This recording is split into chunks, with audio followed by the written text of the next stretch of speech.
Bonjour à tous et à toutes. Bienvenue pour ce nouvel épisode de Juge sous contrainte. Dans cet épisode, je voudrais vous parler d'un renversement conceptuel majeur qui a été introduit par le règlement REACH lors de son introduction il y a une vingtaine d'années. C'est la question de l'inversion de la charge de la preuve. Dans les systèmes existants avant la promulgation de REACH, la charge de la preuve revenait aux autorités de régulation. Donc ça veut dire que l'industrie mettait la substance sur le marché, avait une longueur d'avance en matière de connaissance des substances chimiques qui étaient mises sur le marché. Il y avait une exposition possible envers la population, les travailleurs ou l'environnement. Et donc, en quelque sorte, c'est vraiment le jeu du chat et de la souris, mais pour lequel la souris avait toujours une longueur d'avance sur le chat. Et l'Union européenne a introduit un renversement majeur qui est une autorisation de mise sur le marché selon le principe « no data, no market ». Donc avant de mettre sur le marché, l'industrie doit fournir un dossier d'enregistrement, donc le R de REACH signifie enregistrement, et dans ce dossier, il y a donc en principe un dossier par substance, donc les industriels qui souhaitent enregistrer une substance en particulier à partir de plus d'une tonne par an, qui est un seuil rapidement atteint à une échelle industrielle. Donc ces industriels qui enregistrent la même substance se mettent ensemble et construisent un dossier dans lequel, pour chaque classe de danger physico-chimique, toxicologique et écotoxicologique, des données doivent être fournis avec des critères relativement précis pour déterminer le niveau de danger pour chaque classe de danger. Donc par exemple, pour toxicité aiguë, il y a donc catégorie 1 qui veut dire fatale lorsque on ingère ou on inhale la substance, à catégorie 4 qui veut dire simplement nuisible, à non classé, et quand c'est pas classé, donc on considère que la substance n'est pas dangereuse. Et le même logique s'applique pour, par exemple, l'irritation cutanée, l'irritation des yeux, toxicité pour la reproduction, cancérogenèse, toxicité pour l'environnement. Il y a aussi une évaluation relative à la persistance dans l'environnement. Donc différentes cases de danger susceptibles de décrire les propriétés vraiment de la substance sur la santé humaine et sur l'environnement, les propriétés fondamentales.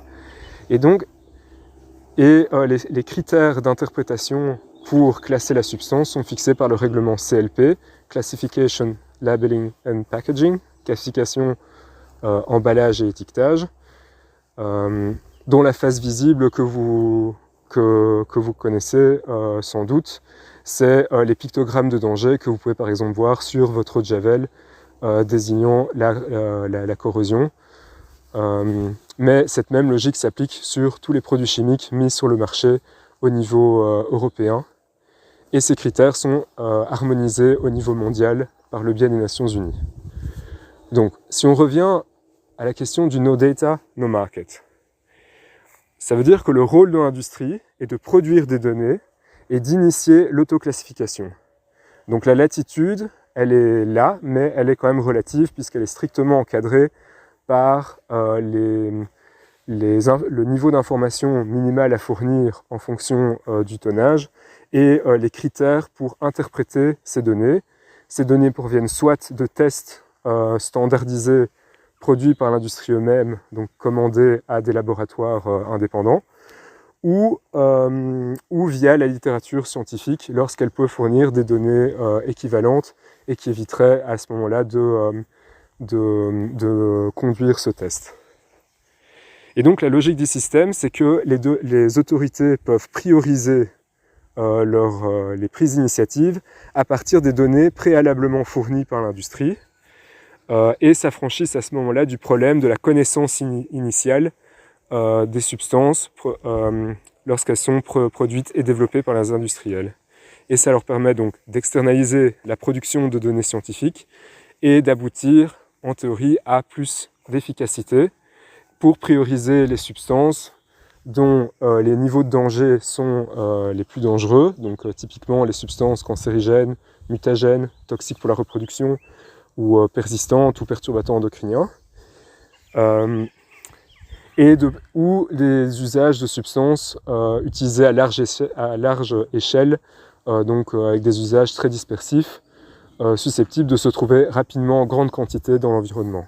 Donc ça leur permet réellement de prioriser les substances.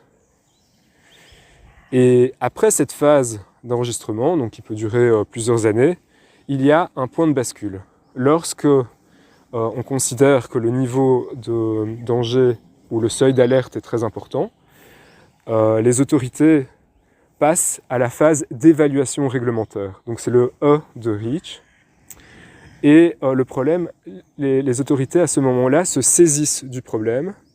Et donc l'industrie a à ce moment-là un changement de rôle, au sens où là où elle a un devoir donc d'initiative avant la mise sur le marché, l'industrie adopte à ce moment-là une posture défensive. Pourquoi ?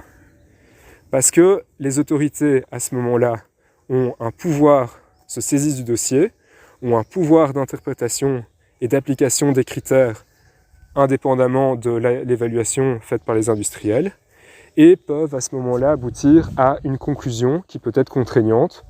Donc par exemple en initiant une procédure de classification et étiquetage harmonisée.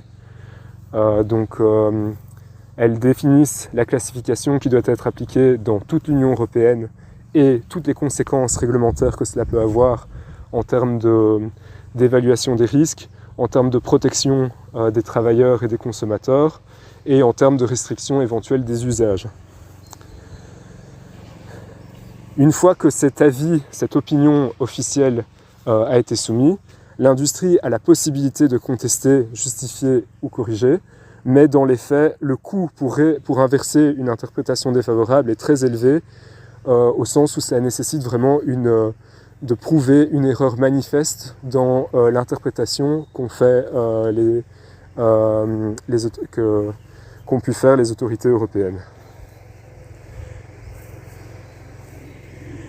Donc, il y a vraiment un point de bascule du système où il y a une relative flexibilité en amont pour l'industrie et puis progressivement une rigidité en aval où ce qui peut apparaître comme un problème scientifique et donc des hypothèses scientifiques concurrentes finissent par être figées en une norme juridique contraignante. Et avec un biais possible de la part des autorités qui est une application trop littérale des critères CLP, qui sont des principes assez généraux à appliquer à des cas particuliers, et à une application peut-être trop littérale du principe de précaution. Et donc à ce moment-là, on se pose vraiment la question, est-ce qu'on est vraiment dans un jugement scientifique ou est-ce qu'on est plutôt dans une interprétation des textes ? Et c'est vraiment ce déverrouillage du débat scientifique par la norme juridique qui me fascine dans mon métier de toxicologue.